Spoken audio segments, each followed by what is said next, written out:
আগের যে সরকার ছিল, শেখ হাসিনার সরকার, সেই সময় পুলিশ বাহিনীর ভূমিকাকে আপনি কিভাবে দেখেন? এবং চাইলেই কি একটা রাজনৈতিক সরকার এরকম একটা বাহিনীকে এভাবে দলীয়করণ করে ফেলতে পারে? এর থেকে বের হওয়ার উপায়টা কি? পুলিশের ভূমিকাটা কোনোভাবে গ্রহণযোগ্য ছিল না।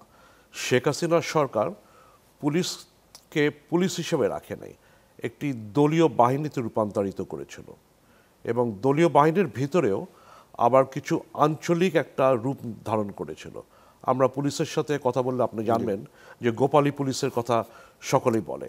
গোপালগঞ্জ থেকে রিক্রুট করা হচ্ছিল, এছাড়া ছাত্রলীগ থেকে সরাসরি রিক্রুট করা হচ্ছিল। সম্পূর্ণভাবে দলীয় দৃষ্টিকোণ থেকে পুলিশের রিক্রুটমেন্টটা করা হচ্ছিল, যার কারণে তাদের যে মানসিকতা ছিল সেটা পুলিশের মানসিকতার সাথে কোনো সামঞ্জস্য ছিল না।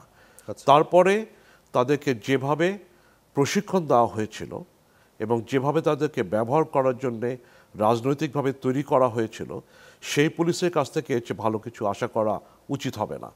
এবং তাদেরকে যারা নিয়ন্ত্রণ করছিল, বিশেষ করে তাদের যে ঊর্ধ্বতন কর্মকর্তা ছিল, তারা কিন্তু পুলিশের ভূমিকায় ছিল না, তারা দলীয় বাহিনীর খুব সংকীর্ণ একটা ভূমিকায় তারা ছিল।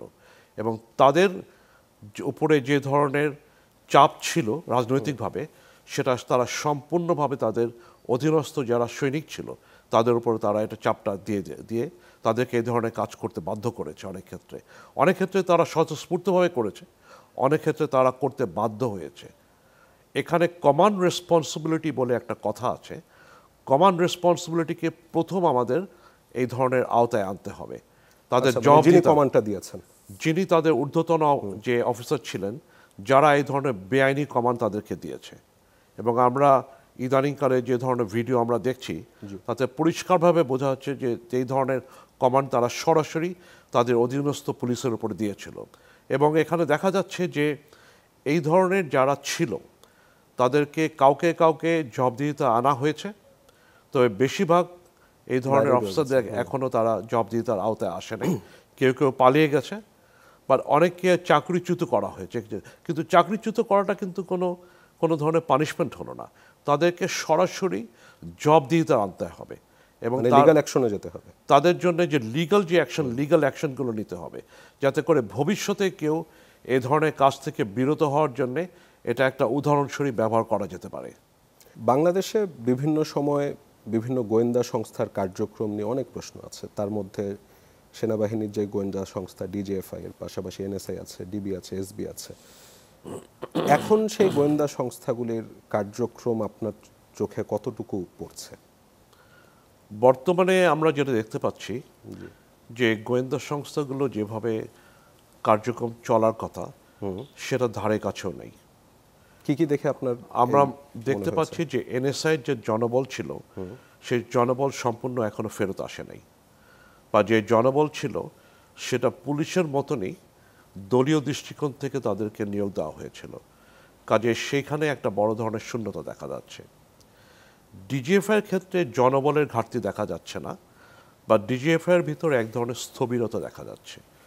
তারা যেভাবে প্রোঅ্যাক্টিভলি কাজ করতো আগে, সেই ধরনের প্রোঅ্যাক্টিভ আমরা কার্যক্রম বর্তমানে কিছুটা একটা কমতি দেখতে পাচ্ছি বা ঘাটতি দেখতে পাচ্ছি।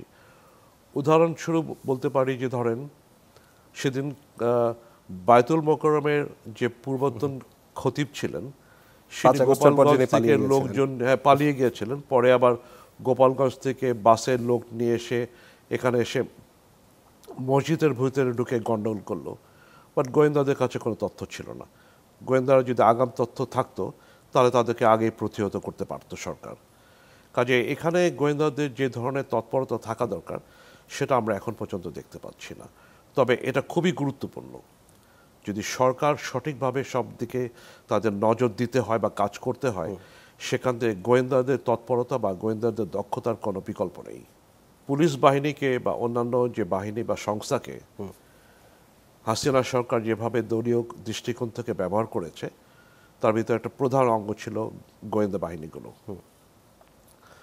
তাদেরকে তারা দলীয় দৃষ্টিকোণ থেকে ব্যবহার করেছে, অপোজিশনকে নিপীড়ন করার জন্য ব্যবহার করেছে, এবং এমন এমন কাজে তাদেরকে নিয়োগ করেছে, ব্যবহার করেছে, যেটার জন্য তাদেরকে সৃষ্টি করা হয় নাই।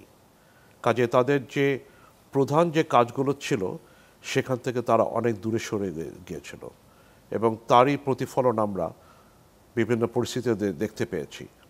এখানে কিছুটা হয়তো গোয়েন্দা বাহিনীর নিজের হয়তো উদ্যোগ ছিল, তবে বিশেষ করে ছিল সরকারের নির্দেশ বা সরকারের উদ্যোগ।